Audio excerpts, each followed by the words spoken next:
Bonjour et très heureux de vous retrouver pour découvrir et méditer ensemble les textes du 8 janvier, du dimanche 8 janvier pour la fête de l'Épiphanie du Seigneur. Dans les églises d'Orient, les communautés orthodoxes fêtent à cette date la manifestation du Seigneur. En réalité, ce grand jour de fête regroupe chez eux à la fois Noël, l'Épiphanie et le baptême du Seigneur. Chez nous, en Occident, nous séparons ces trois fêtes. Noël, le 25 décembre, l'Épiphanie, ce 8 janvier, et le baptême du Seigneur que nous célébrons cette année le lendemain, lundi 9 janvier. Ces trois fêtes nous mettent bien en présence du Seigneur, qui se manifeste et se révèle à l'humanité. À Noël, c'est aux pauvres, aux bergers de Bethléem, figure du peuple d'Israël, que la naissance du Fils de Dieu est annoncée. Dans le récit de l'adoration des mages que nous méditons pour l'Épiphanie, c'est à tous les peuples de la terre que se dévoile le Sauveur, lumière des nations. Enfin, dans le récit du baptême de Jésus, le Seigneur notre Dieu se manifeste Père, Fils et Esprit Saint. Il est le Fils, annoncé par la voix du Père venu du ciel, et il reçoit l'Esprit Saint pour accomplir la mission pour laquelle il a pris chair. Ce jour de l'Épiphanie, l'évangile de Matthieu nous fait suivre les mages venus d'Orient pour adorer le seul et vrai roi de ce récit.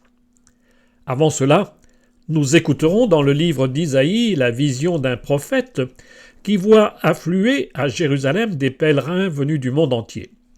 Et nous écouterons saint Paul rappeler aux chrétiens d'Éphèse qu'en Jésus le Christ, le mystère de Dieu est pleinement révélé.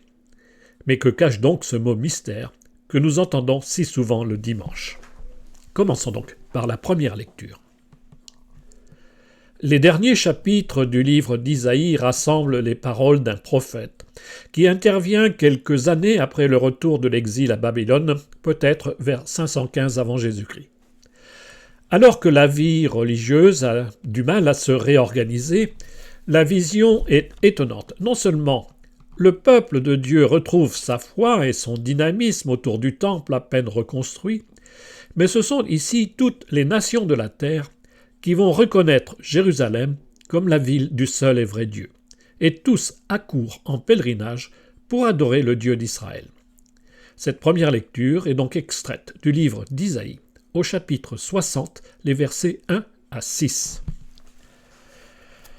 Debout, Jérusalem resplendit, elle est venue ta lumière, et la gloire du Seigneur s'est levée sur toi. Voici que les ténèbres couvrent la terre et la nuée obscure couvre les peuples. Mais sur toi se lève le Seigneur, sur toi sa gloire apparaît. Les nations marcheront vers ta lumière et les rois vers la clarté de ton aurore. Lève les yeux alentour et regarde. Tous ils se rassemblent, ils viennent vers toi. Tes fils reviennent de loin, et tes filles sont portées sur la hanche. Alors tu verras, tu seras radieuse. Ton cœur frémira et se dilatera. Les trésors d'au-delà des mers afflueront vers toi. Vers toi viendront les richesses des nations. En grand nombre, des chameaux t'envahiront, de jeunes chameaux de Madian et d'Épha. Tous les gens de Saba viendront apportant l'or et l'encens. Ils annonceront les exploits du Seigneur. Alors que le monde entier est plongé dans la nuit, les enfants d'Israël reviennent du lointain pays de l'exil. Dieu revient habiter sa ville. Elle rayonne de la beauté de Dieu. Sa gloire en fait le phare qui éclaire de sa lumière la route des exilés. C'est un matin d'espérance pour le peuple de Dieu, mais aussi pour toutes les nations qui se rassemblent pour reconnaître l'œuvre de Dieu. Dans cette ancienne page de nos Bibles apparaît l'idée nouvelle que la foi dans le Dieu d'Israël n'est plus réservée au seul peuple élu. Elle est universelle, elle est donc pour tous les peuples.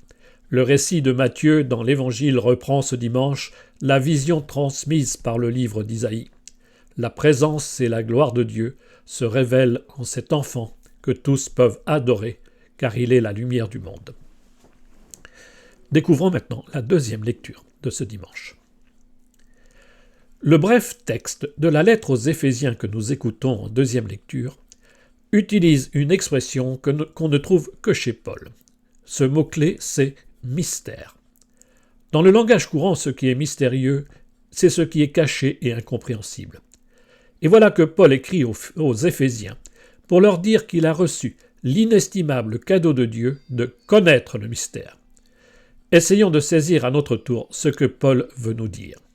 Cette deuxième lecture vient du chapitre 3 de la lettre de Paul aux Éphésiens, les versets 2, 3, puis 5 et 6. Frères, vous avez appris, je pense, en quoi consiste la grâce que Dieu m'a donnée pour vous. Par révélation, il m'a fait connaître le mystère. Ce mystère n'avait pas été porté à la connaissance des hommes des générations passées, comme il a été révélé maintenant à ses saints apôtres et aux prophètes dans l'Esprit. Ce mystère, c'est que toutes les nations sont associées au même héritage, au même corps, au partage de la même promesse dans le Christ Jésus, par l'annonce de l'Évangile. Le cœur de la célébration de l'Eucharistie, c'est pour nous le récit de la scène. Juste après les paroles de la consécration, le prêtre élève en silence le corps et le sang du Christ, puis il chante « Proclamons le mystère de la foi ». L'assemblée répond « Gloire à toi qui étais mort, gloire à toi qui es vivant, notre Sauveur et notre Dieu, viens Seigneur Jésus ». Que nous dit ce chant de l'anamnèse ? Il dit qui est le mystère révélé dont nous parle Paul. Le mystère de la foi, c'est donc le Christ Jésus. Le mystère de la foi, c'est sa naissance, la vie de Jésus sur la terre, ses paroles et ses actes qui nous révèlent le Père par ce Fils, chemin vers le Père. Le mystère de la foi, c'est sa mort et sa résurrection, et c'est aussi son retour espéré et attendu.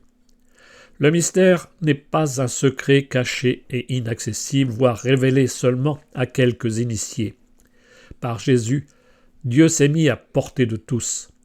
Le mystère n'est pas mystérieux, il peut être connu de tous. Cette lettre vient éclairer le message de l'Épiphanie. Ce sont bien toutes les nations du monde qui sont appelées à connaître ce mystère pour devenir le corps du Christ.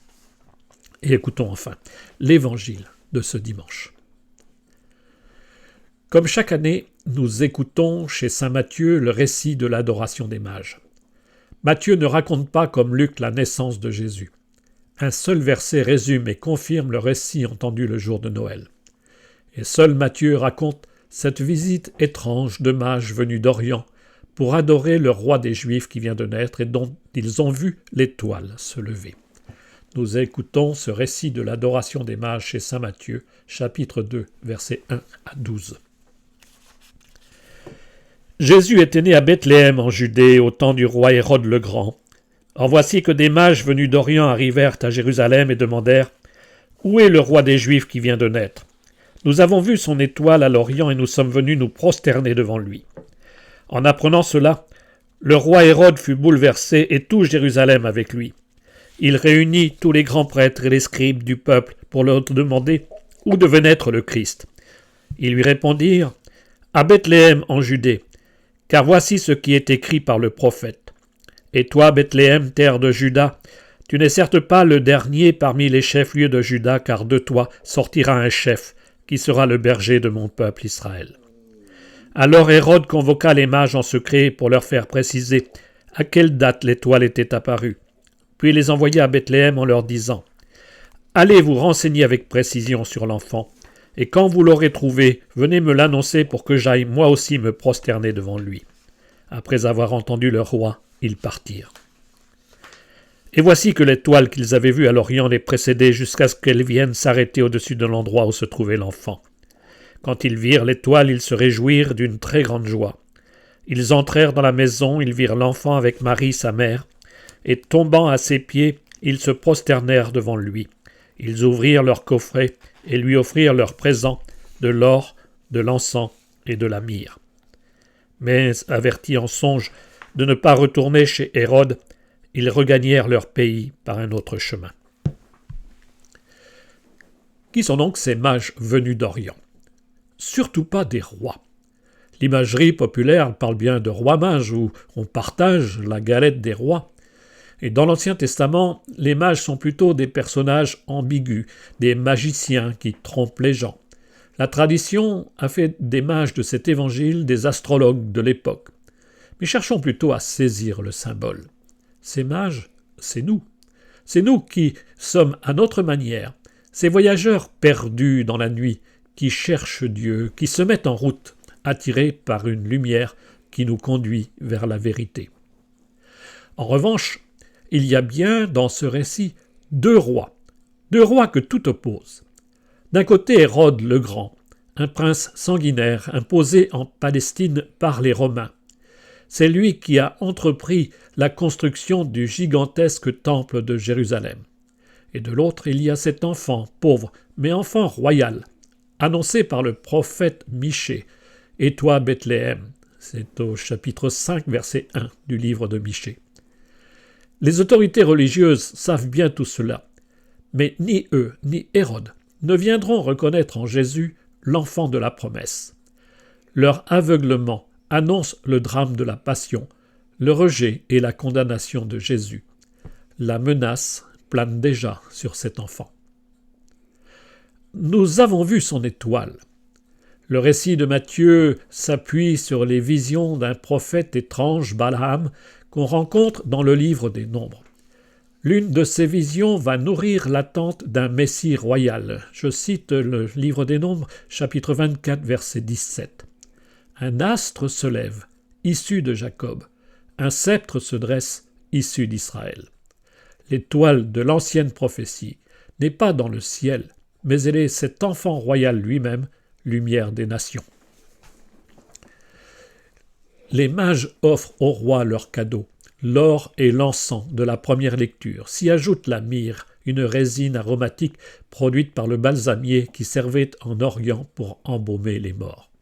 Saint Grégoire le Grand, pape au VIe siècle, commente ainsi ces trois cadeaux. Les mages offrent de l'or, de l'encens et de la myrrhe.